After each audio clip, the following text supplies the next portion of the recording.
Leksjon 1. Værunderverker. Endelig begynner det å roe seg ned. Ja, regnet avtar. Jeg håper det fortsetter slik. Jeg også. Jeg begynte å føle at vi kanskje skulle flyte av gårde. Det ville være et skikkelig eventyr å flyte nedover gaten.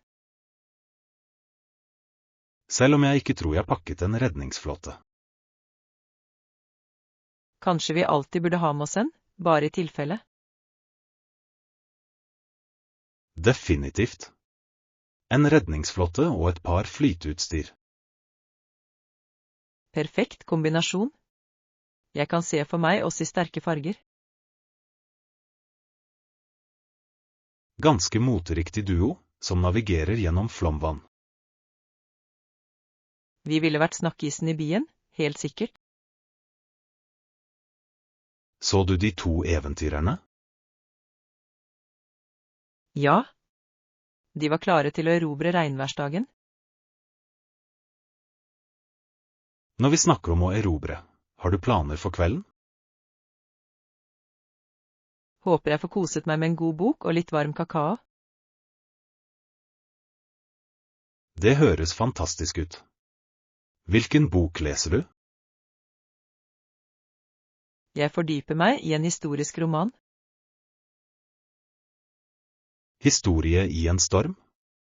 Du er en modig sjel. Historie er alltid spennende, uansett vær. Sant.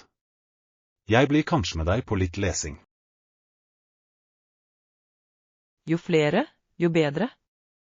Vi kan ha en koselig lesestund. Og hvis regnet kommer tilbake, har vi flyteutstyret vårt klart. Nettopp. Alltid forberedt på hva som måtte komme vår vei. Her er roen etter stormen og leseeventyr. Leksjon 2. Halloween-moro. Se på den gruppen med barn. De holder opp posene sine og roper, knask eller knep. Det er herlig, ikke sant? De er så entusiastiske. Jeg putter godteri i posene deres, og de jubler alle sammen av begeistring. Jeg elsker hvordan ansiktene deres lyser opp når de får søtsaker. Nettopp. Det vekker så gode barndomsminner. Kledde du deg ut i Halloween som barn? Å ja. Jeg var et spøkelse ett år. Hva med deg? Jeg kledde meg ut som en heks. Jeg elsket kostyme og rampestrekene. Klassisk valg. Dro du ut med venner for å samle godteri? Ja. Vi løp fra hus til hus, mens vi lo og ropte. Og spenningen ved å telle alt godteriet til slutt var den beste. Ja, virkelig. Vi byttet favorittene våre og gjorde bytter. Det var dager. Har du et favorittgodteri? Jeg har alltid elsket sjokoladeplater. De var den ultimate premien. Et klokt valg. Jeg var selv glad i gummibjørner. De er deilige. Vi kunne kjøpe noen til festen, ikke sant? Ja visst. La oss lage et godteriutvalg for alle. Jeg gleder meg til å se barnas reaksjoner. Det blir så gøy. Vi burde pynte godtebordet vårt også. Flott idé. Vi kan legge til noen skumle dekorasjoner. Ja. Litt kreativitet vil gjøre det enda mer spennende. Halloween er den perfekte tiden for å spre glede og sødme. Her er vi til en kveld fylt med godbiter og latter. Leksjon 3. Veien til fremgang. Jeg tror utdanning og opplæring er avgjørende for utvikling. Absolutt. De er grunnlaget for reell forandring. Noen hevder at den samme industrielle revolusjon kan skje i tredjeverdensland. Det er et interessant perspektiv. Det er mulig. Ja, men bare med de riktige investeringene i utdanning. Jeg er enig. Kunnskap er makt i endring av økonomier. Hvilke typer trening mener du er mest effektive? Tekniske ferdigheter er viktige, spesielt i fremvoksende bransjer. Nettopp. Mange land trenger faglærte arbeidere innen teknologi og ingeniørfag. Og tilgang til ressurser kan forbedre utdanningen betraktelig. Ja, det å tilby verktøy og materialer kan utgjøre en stor forskjell. I tillegg er det fremme innovasjon nøkkelen til fremskritt. Hvordan foreslår du at vi oppmuntrer unge mennesker til å satse på karrierer innen disse feltene? Ved å lage mentorprogrammer som kobler dem med bransjeledere. Det er en strålende idé. Erfaringer fra den virkelige verden kan inspirere fremtidige generasjoner. Ja, og det er viktig å øke bevisstheten om muligheter. Hva annet kan lokalsamfunn gjøre for å støtte denne bevegelsen? Å organisere workshops og opplæringssesjoner kan styrke enkeltpersoner. Absolutt. Praktisk kunnskap kan føre til selvhjulpenhet. I tillegg er samarbeid mellom skoler og bedrifter viktig. Samarbeid kan føre til praksisplasser og praktisk læring. Nettopp. Det forbereder studentene effektivt på arbeidslivet. Det høres ut som vi har en plan i tankene for å fremme endring. Ja, sannelig. Utdanning er nøkkelen til en lysere fremtid. Her handler det om å styrke lokalsamfunn gjennom kunnskap. Leksjon 4. Gjør deg klar for eventyr.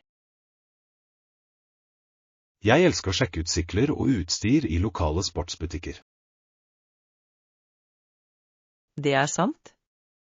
De har et så bredt utvalg. Det er godt å vite at det finnes alternativer for alle. Absolutt. Er det vanskelig å velge riktig sykkel? Det kan være utfordrende, spesielt med så mange stiler tilgjengelig. Hvilke typer har du vurdert? Jeg heller mot en terrengsykkel for stier.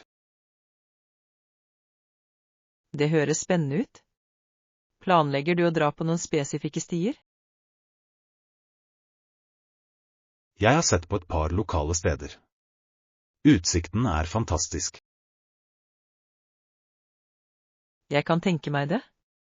Hva med sykkelvedlikehold? Det er viktig å holde tritt med dette for å sikre en smidig tur. Godt poeng. Hvilket utstyr mener du er viktig? En god hjelm er et must for sikkerheten. Og kanskje noen lys for å gjøre det lettere å se på kveldsturer? Nettopp. Sikkerhet bør alltid komme først. Har du noen gang prøvd å sykle lange distanser? Det har jeg, og det er både givende og slitsomt. Jeg skjønner hvorfor. Hva liker du best med det? Frihetsfølelsen og den friske luften er uslåelig. Det høres oppkvikkende ut.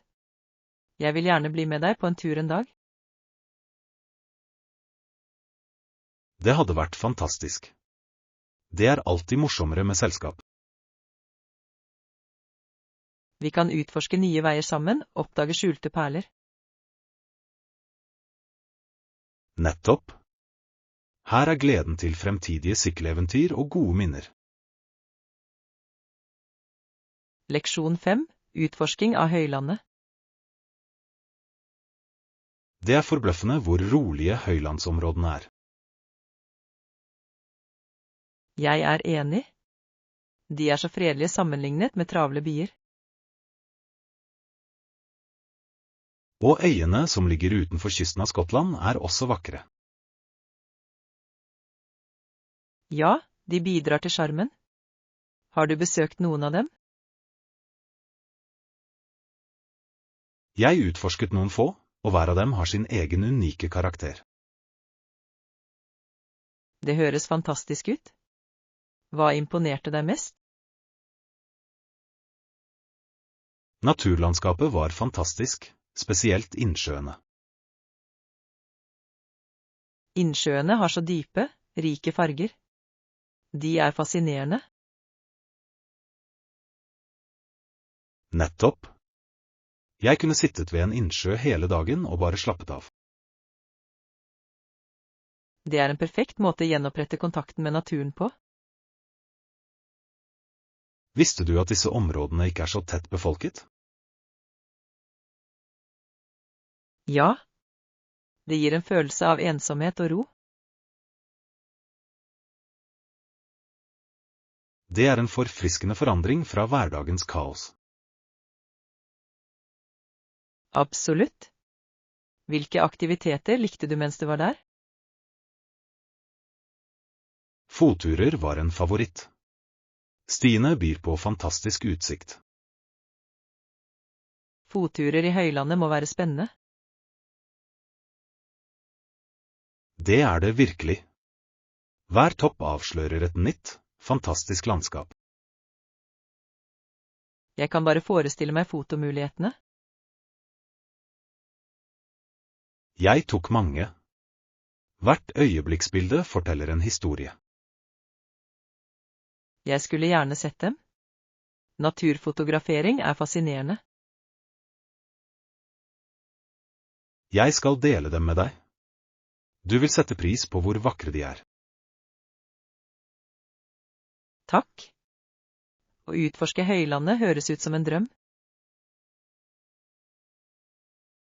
Neste gang vil jeg ta deg med.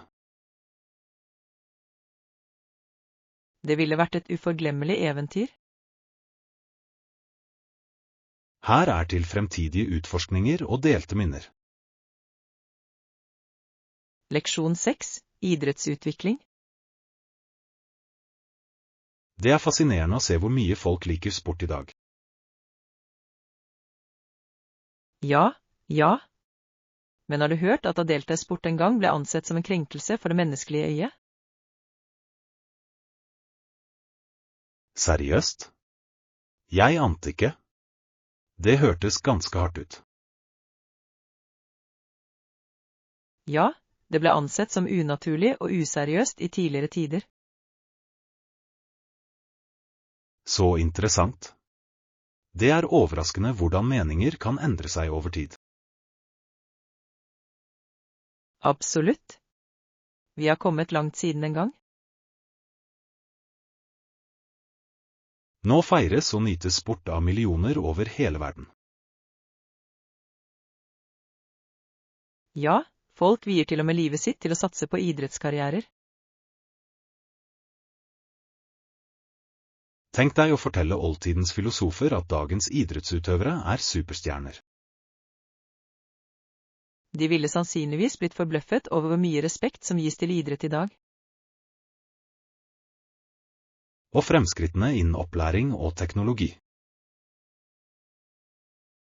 Det er utrolig.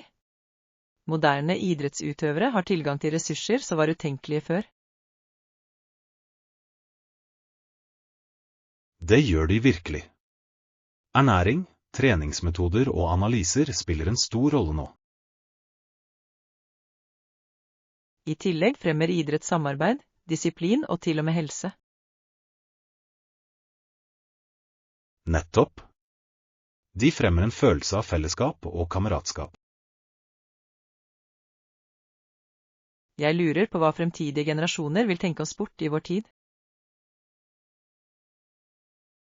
Kanskje de vil se det som en gullalder for atletisk og underholdning. Jeg håper det. Idrett har en bemerkelsesverdig evne til å inspirere og motivere. Ja, sannelig. De bringer folk sammen uavhengig av bakgrunn. Det er det fine med sport. Den overskrider grenser. Her er en titt på sportens utrolige reise gjennom tidene. Leksjon 7. Smart pengebruk. Jeg foretrekker å bruke kredittkortet mitt til å tjene poeng. Det er et smart valg. Poeng kan hope seg opp fort, ikke sant? Absolutt. Jeg elsker å innløse dem mot belønninger. Hva slags belønninger pleier du å gå for? Jeg velger ofte å reise i mil, siden jeg liker å utforske nye steder. Å reise på poeng høres fantastisk ut. Jeg må begynne med det. Det burde du. I tillegg gir bruk av kredittkort kjøperbeskyttelse. Det er en betydelig fordel. Hvilken type beskyttelse tilbyr det? Hvis et kjøp er skadet eller ikke levert, kan det hjelpe med å løse det. Så betryggende. Det gjør shopping mindre stressende. Nettopp. Jeg føler meg tryggere når jeg handler større ting. Jeg er enig. Det er lurt å ha det ekstra laget med sikkerhet. Bruker du kontanter eller kreditt oftere? Jeg bruker hovedsakelig debetkortet mitt, men jeg vurderer å bytte til kredittkort. Det kan være fordelaktig, spesielt hvis du er ansvarlig med betalingene. Ja. Jeg må følge nøye med på utgiftene mine. Det er nøkkelen. Budsjettering bidrar til å unngå gjeld samtidig som det gir belønninger. Jeg setter pris på rådet. Det høres ut som en verdifull strategi. Det er det virkelig. La oss begge sikte på å maksimere utgiftene våre. Her gjelder det å ta smarte valg med økonomien vår. Skål for det. Måtte belønningene våre vokse uendelig. Leksjon 8. Omfavn mindfulness. Jeg har tenkt på mindfulness i det siste. Det er et fascinerende tema. Hva fikk deg til å tenke på det? Jeg leste om hvordan det å fokusere på nuet kan redusere stress. Absolutt. For eksempel, når du vasker opp, ikke tenk på noe annet. Ja. Bare fokuser på det varme vannet og skrubbebevegelsen. Nettopp. Det kan gjøre en hverdagslig oppgave om til en fredelig opplevelse.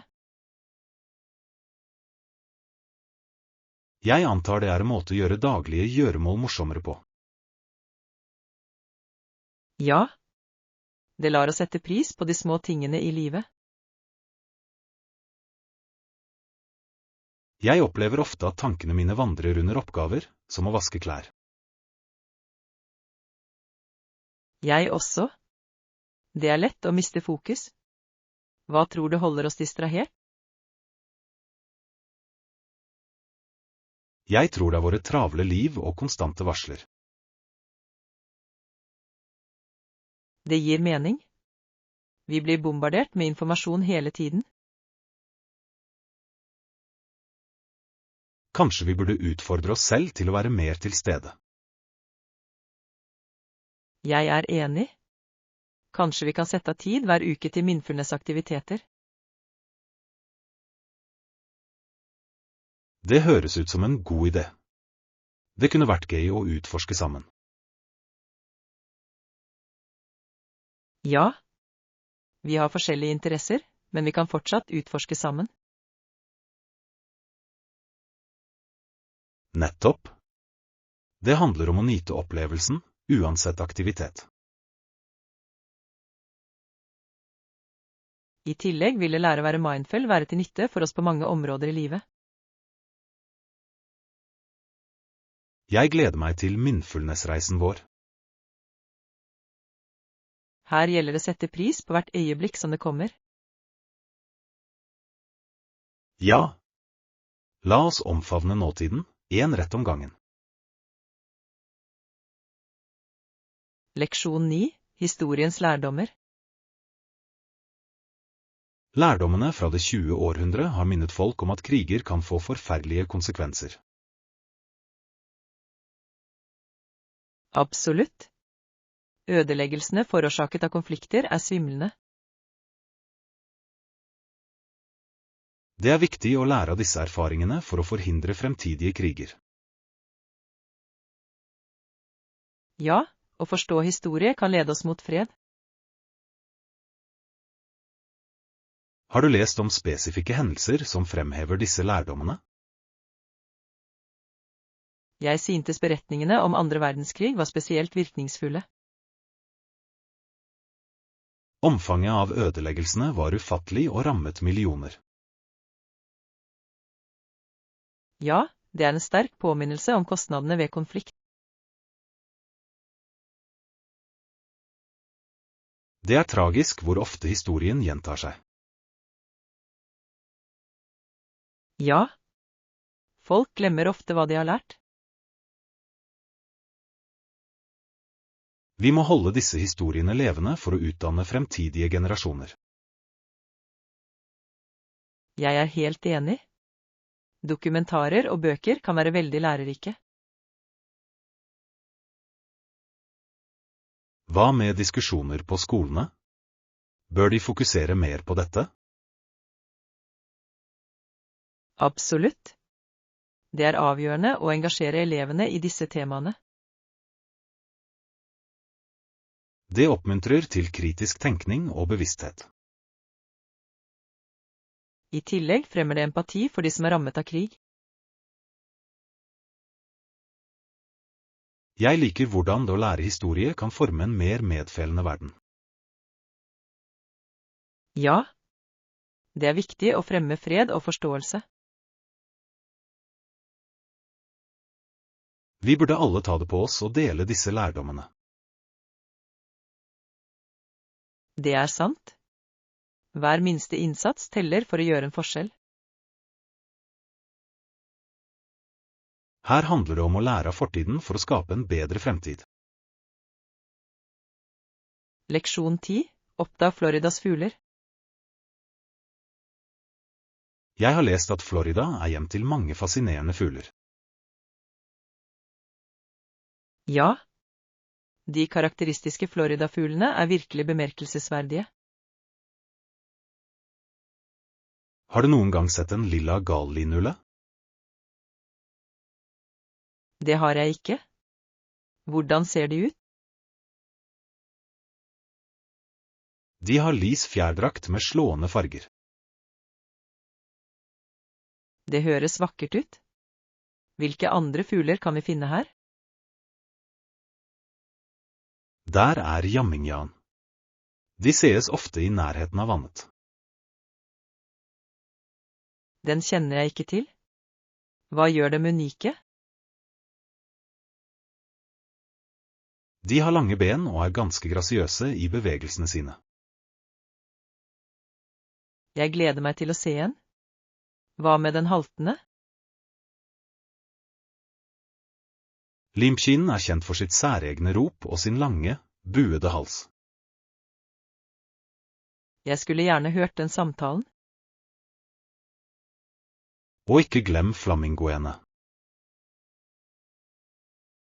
De så ikoniske. De rosa fjærene deres fantastiske.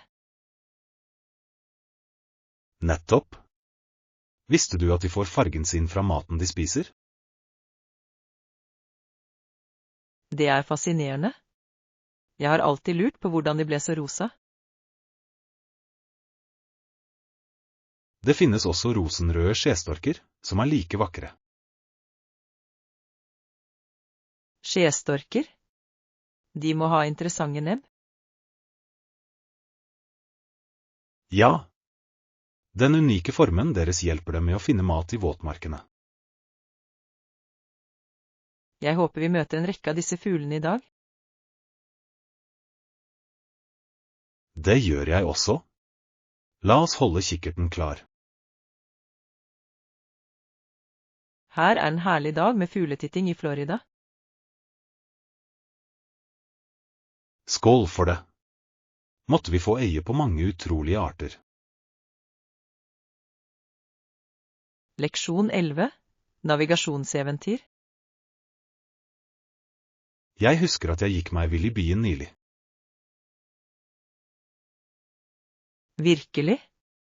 Hva skjedde? Jeg trodde jeg kunne finne veien uten å sjekke kartet. Det hørtes risikabelt ut. Hvor var du på vei? Jeg prøvde å komme meg til et kjent museum, men jeg gikk glipp av døren. Å nei. Hva gjorde du?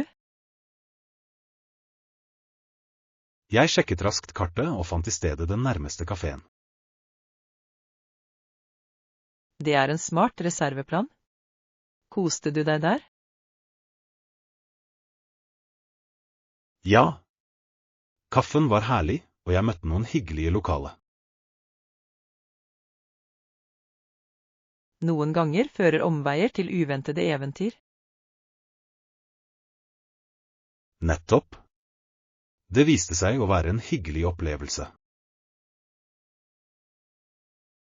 Har du lært noen tips for å navigere i nye steder? Ha alltid en kartapp for hånd. Den reddet meg den dagen. Gode råd? Jeg foreslår også at du spør lokalbefolkningen om veibeskrivelse. Ja. De har ofte den beste innsikten om snarveier. Jeg gikk meg en gang vill på et marked, oppdaget skjulte perler på den måten. Det høres fantastisk ut. Hva fant du? Unike håndlagde varer og deilig gatemat. NAM. Mat gjør alltid utforskning bedre. Absolutt. Mat hjertet i enhver kultur. Nå, når jeg reiser, sørger jeg for å utforske utover de viktigste severdighetene. Det ånden. Det handler om reisen, ikke bare destinasjonen. Her det flere eventyr, og kanskje noen uhell. Leksjon 12. Matlagingseventyr. Jeg tror vi trenger noen ferske ingredienser til matlagingen vår. Ja, og papirhåndklær også. De essensielle for enhver kjøkkenoppgave. Absolutt. De gjør opprydding så mye enklere. Flott. La oss gå sammen til markedet i morgen. Jeg gleder meg. Har du en liste over hva vi trenger? Det gjør jeg. Vi trenger grønnsaker, Krydder og litt snacks også. Snacks er et must. Matlaging kan være en lang prosess. Nettopp. Det er viktig å holde energien oppe. Hva har vi tenkt å lage, forresten? Jeg tenkte vi kunne lage en deilig wokrett. Det høres fantastisk ut. Hva slags protein bør vi bruke? Kanskje kylling eller tofu? Begge er gode alternativer. Jeg heller mot kylling. Det gir smak til wokretter. Godt valg. Og vi kan inkludere mange fargerike grønnsaker. Ja. Jo mer variasjon, desto bedre smaker det. Jeg gleder meg til å se hvordan det blir. Ikke jeg heller. Det er så gøy å lage mat sammen. Det er det virkelig. Vi er et flott team på kjøkkenet. Her er et vellykket matlagingseventyr i morgen. Skål for det. La oss lage noe deilig. Jeg gleder meg. La oss gjøre måltidet vårt til en fantastisk opplevelse. Leksjon 13. Planlegging av en utflukt. Jeg gleder meg til helgeturen vår. Jeg også. Vi må fullføre overnattingsstedet vårt. Burde jeg ringe hotellet direkte eller bruke nettsiden deres? Du kan gjøre begge deler, men det er ofte mer praktisk å bestille på nett. Det gir mening. Jeg setter pris på at jeg kan sammenligne priser raskt. Nettopp. I tillegg kan du ofte finne eksklusive tilbud på nett. Bør jeg sjekke om det finnes en rabattkode før jeg bestiller? Det er en smart idé. Det kan spare oss penger. Jeg elsker et godt kupp. Føler du deg komfortabel med å bestille på nett? Ja, det gjør jeg. Jeg synes det er enkelt, og jeg kan planlegge i mitt eget tempo. Hva med avbestillingsreglene? Bør vi se på det? Absolutt. Det er viktig å kjenne til alternativene våre i tilfelle planene endres. Jeg skal sørge for å lese det med liten skrift før jeg endelig bestemmer meg. Klokt valg. Og ikke glem å bekrefte fasilitetene.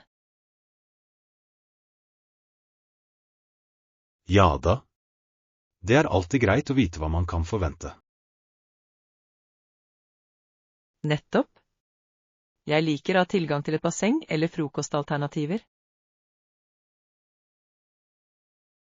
Disse fordelene kan utgjøre en stor forskjell for oppholdet vårt.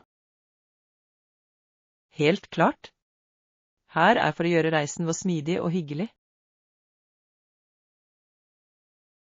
Skål for det!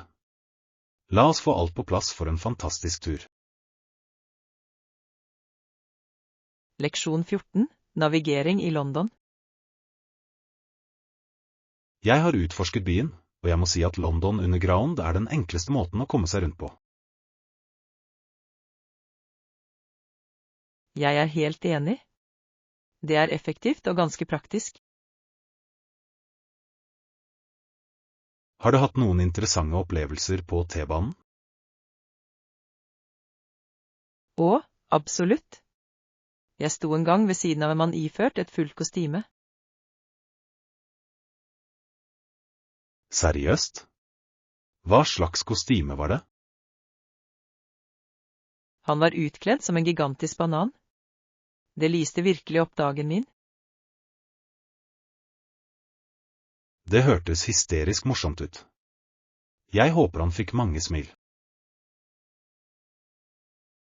Det gjorde han. Folk lo og tok bilder. T-banen kan være ganske underholdende noen ganger. Ja. Og kartene lette å lese. Det gjør navigeringen enkel. Sant? Har du en favoritt-T-banelinje? Jeg liker sentrallinjen på grunn av dens tilgjengelighet til store attraksjoner.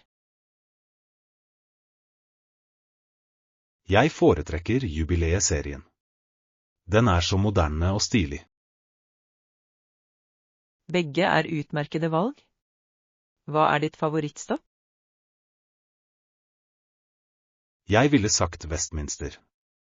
Utsikten over parlamentet fantastisk. Jeg enig. Dette et must for alle besøkende. Planlegger du å ta undergrunnen igjen snart? Ja, jeg har flere steder å utforske. London har så mye å tilby. La oss lage en liste over stedene vi ønsker å besøke neste gang. Flott idé.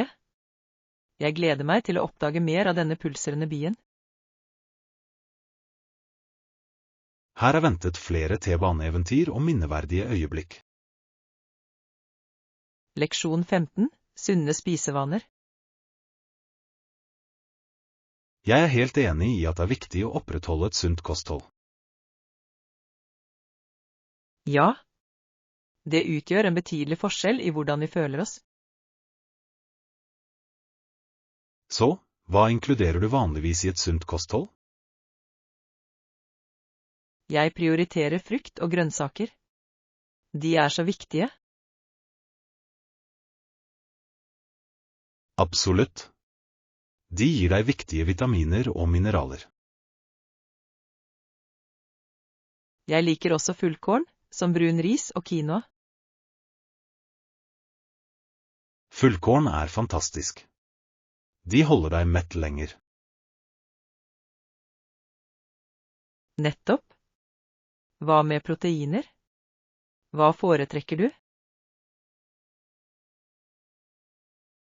Jeg pleier å inkludere magert kjøtt, men jeg elsker også plantebaserte proteiner. Det flott. Bønner og linser utmerkede valg. Ja. De fullpakket med næringsstoffer og veldig allsidige. Har du noen gang prøvd å innlemme nøtter og frø i kostholdet ditt? Det gjør jeg. De et deilig og sunt snacksalternativ. I tillegg gir de sunt fett. Hva med meieriprodukter? Jeg foretrekker magre alternativer, men jeg velger noen ganger mandelmelk. Det et godt alternativ. Den har også en god smak. Hva med hydrering? Hvordan sørger du for at du drikker nok vann? Jeg har med meg en vannflaske overalt. Det hjelper mye. Smart trekk. Å holde seg hydrert viktig for den generelle helsen. Definitivt. Jeg liker også urtete for variasjon. De beroligende. Det høres ut som du har et variert kosthold. Takk. Det krever innsats, men det verdt det. Her det mange flere sunne måltider sammen. Leksjon 16. Navigering i reiseplaner. Har du sjekket visumkravene for turen vår? Ja, jeg har sjekket. Jeg må søke om visum. Det greit å vite. Hvilken type visum trenger du? Jeg trenger et turistvisum for varigheten av oppholdet vårt. Hvor lang tid tar søknadsprosessen vanligvis? Jeg tror det tar rundt 2 til 3 uker. Det er ikke så ille. Har du alle nødvendige dokumenter klare? Jeg har de fleste av dem, men jeg må fortsatt samle noen flere. Hva trenger du for å fullføre søknaden? Jeg trenger bevis på overnatting og en reiseplan for returflyet. Aha. Har du bestilt overnatting ennå? Ikke ennå. Jeg vil fullføre visumet før jeg foretar noen reservasjoner. Det gir mening. Hva annet trenger du? Jeg må også fremlegge dokumentasjon for reiseforsikring. God idé. Det er alltid lurt å ha forsikring når man reiser. Ja, det gir meg trygghet i tilfelle uforutsette hendelser skulle oppstå. Har du sjekket gebyrene knyttet til visumet? Det gjorde jeg. Det er litt dyrt, men verdt det for eventyret. Absolutt. Vi må sørge for at alt er i orden før reisen vår. Jeg er enig. Kanskje vi kan gjennomgå alt sammen i helgen? Det høres ut som en plan. La oss ta oss av denne sjekklisten effektivt. Sammen skal vi gjøre reisedrømmene våre til virkelighet. Her venter spennende eventyr og god seiling.